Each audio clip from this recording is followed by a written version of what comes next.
We often think we know the voices that soundtrack our lives, but Jonathan Antoine just proved that even the loudest voices can hide the quietest secrets. On the stroke of midnight as 2026 began, while most of the world was celebrating with fireworks and fleeting resolutions, one of the most powerful tenors in modern history was preparing to dismantle the very image that made him a household name. For over a decade, Jonathan Antoine has been synonymous with the boy wonder of opera, the shy teenager who stepped onto the Britain's Got Talent stage and delivered a vocal performance so earth-shattering that it redefined the genre for a new generation. But as he stood on the precipice of this new year, Jonathan made an announcement that sent shockwaves through the classical music community. He isn't just releasing a new single, he is effectively retiring the opera boy persona that has been both his ticket to fame and his golden cage.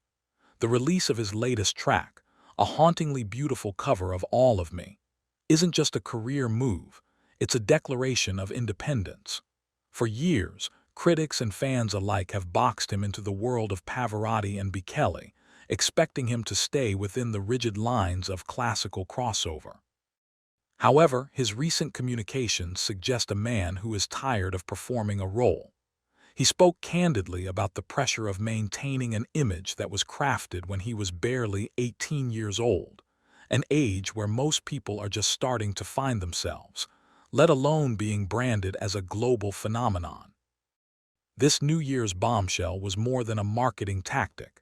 It was a plea for his audience to look past the tuxedo and the high notes to see the human being who has been struggling to find his own frequency.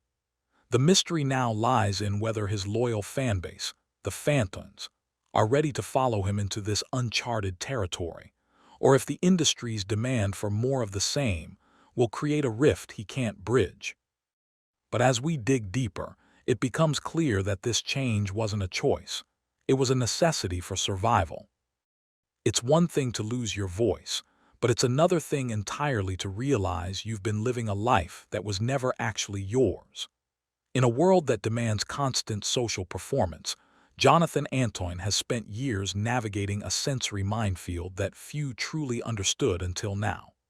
The most shocking element of his recent announcement wasn't the music, it was the clinical clarity he provided regarding his own mind. Jonathan has officially opened up about his diagnosis with autism, a revelation that recontextualizes every awkward, interview and eccentric stage presence we've seen over the last 13 years. For a long time, the media painted him as the quirky genius, but behind that label was a young man experiencing profound sensory overload and social exhaustion. He described the diagnosis as the missing piece of a puzzle he had been trying to solve since childhood. In his earlier years, the world was a chaotic, loud, and often frightening place, leading to a period where he became almost entirely reclusive. He spoke about how, for years, he felt like he was faking being a person, trying to mimic social cues that didn't come naturally to him while the pressure of global stardom weighed down on his shoulders. This wasn't just about being shy. It was about a fundamental difference in how his brain processed the world. He admitted that there were times when the simple act of stepping onto a stage felt like a physical assault on his senses. This diagnosis has allowed him to stop apologizing for his strangeness and start embracing his neurodiversity. By going public, he's not just seeking sympathy. He's attempting to shatter the stigma for other artists who might be masking their true selves just to survive the industry's grueling demands. He's finally stopped trying to fit into a neurotypical mold that was never designed for him, and in doing so, he has found a level of peace that no platinum record could ever provide. Yet, the road to this clarity was paved with moments where he almost lost everything, including his will to continue. Behind the standing ovations and the glitter of primetime television, a young man was fighting a battle that nearly reached a tragic conclusion. We all remember the moment Simon Cowell went from a skeptic to a believer, but what the cameras didn't show was the sheer psychological toll that overnight success takes on a vulnerable soul. Long before he was a star, Jonathan was a victim of relentless, cruel bullying that targeted his weight and his passion for music.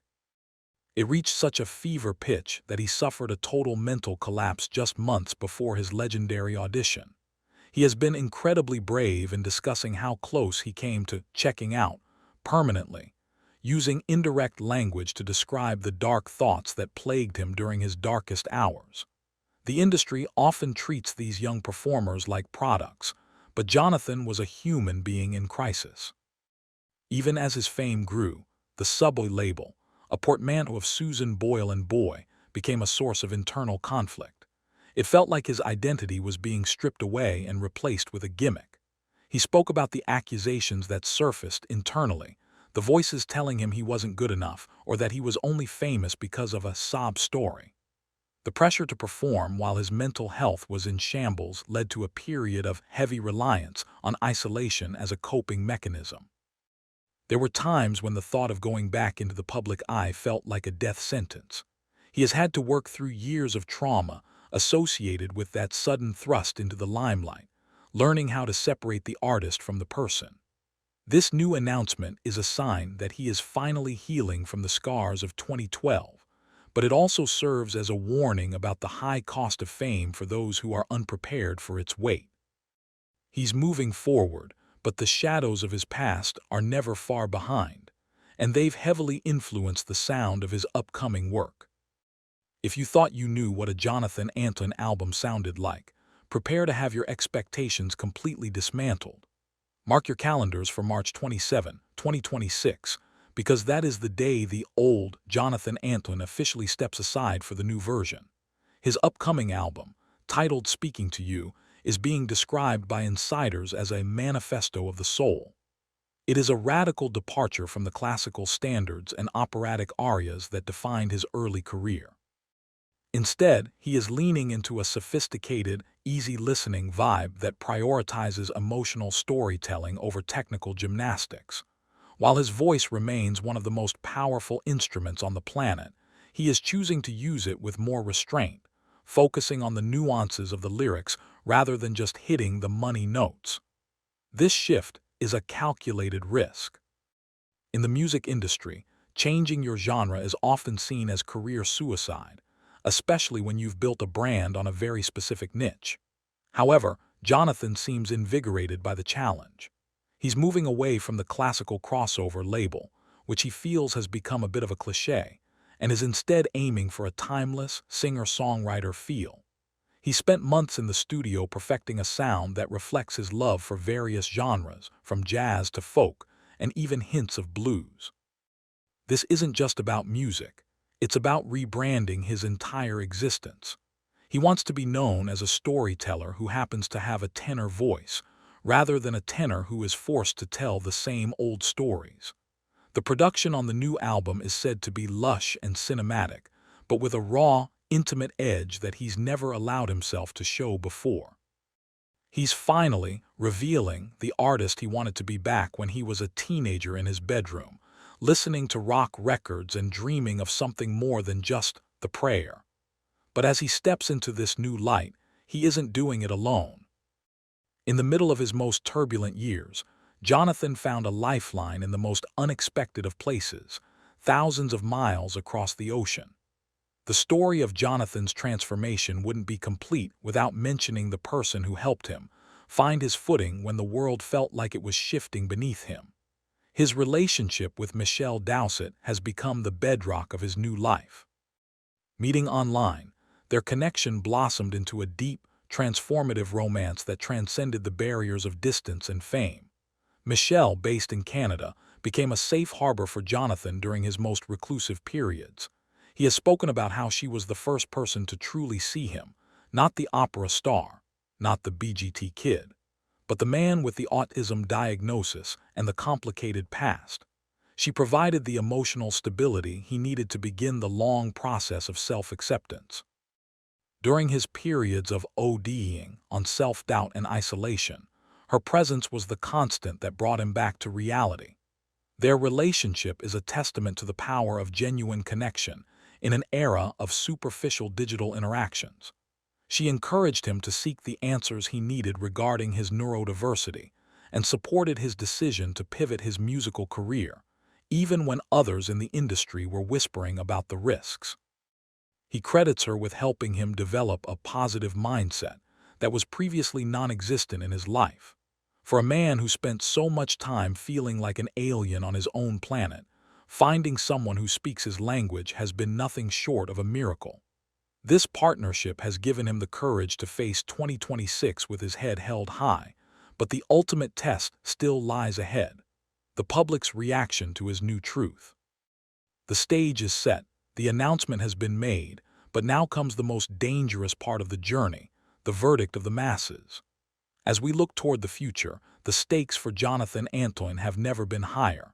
He is standing at a crossroads that few artists ever have the courage to face.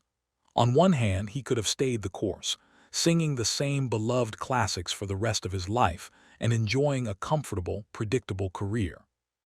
On the other hand, he has chosen a path of radical honesty, exposing his vulnerabilities and his true musical tastes to a world that isn't always kind to change. This is a massive gamble. The classical world can be notoriously elitist, and some may see his shift toward easy listening as a dilution of his talent. Conversely, the pop world is fickle and often obsessed with the next big thing, making it difficult for an established artist to reinvent themselves. But Jonathan's journey is about more than just record sales. It's about the integrity of the human spirit. He is essentially betting on the idea that his audience loves him more than they love the genre he sings. By being open about his autism and his mental health struggles, he's built a new kind of trust with his fans, one based on reality rather than artifice. Whether Speaking to You becomes a chart-topping success or a cult classic, Jonathan has already won his most important battle. He is no longer a prisoner of his own fame or his own mind. He's a man who has looked into the abyss of his own challenges and decided to sing his way out on his own terms. As the curtain rises on this new chapter, we are left to wonder: is Jonathan Antoine the last of a dying breed of honest artists, or the first of a new generation that refuses to be silenced? One thing is certain: the world will be listening very closely come March.